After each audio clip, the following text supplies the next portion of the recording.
Kidnappings and extortions are on the rise, and South Africans are sitting on edge. Now, it's getting so bad that the city of Cape Town has sought help from international experts. That's right. So in the Western Cape, the scourge is being felt by business, investment, as well as some tourism. And experts say that actually the country records about 38, I kid you not, 38 kidnappings per day. Our reporter Ayesha Ismail brings us the latest details.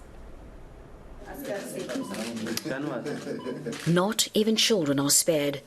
In August, a 6-year-old Pakistani boy was snatched from his Cape Town home. Thankfully, he was returned safely to his parents. But very few of these frightening cases have a happy ending. 8-year-old Lukol Wam was taken from outside his home in Nyanga a week ago. 100,000 rand ransom was demanded, but his family couldn't afford to pay.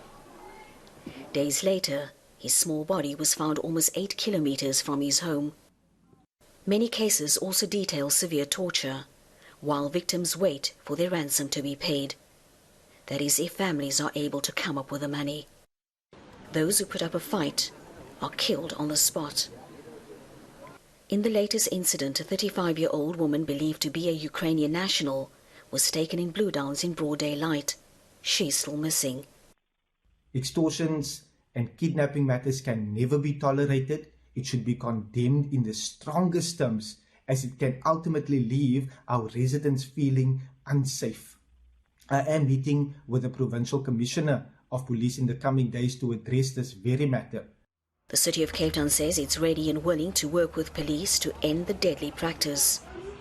And to create a kidnapping and extortion task team here that we can meaningfully operationally be involved in. We sit by virtue of the work we do every day on significant amounts of information.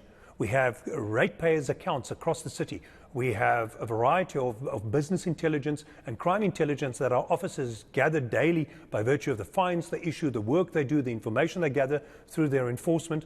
And we now have multiple legal opinions that say that we can gather crime intelligence and do investigations, because whilst we are not explicitly enabled in the legislation to do so, we're also not explicitly prohibited.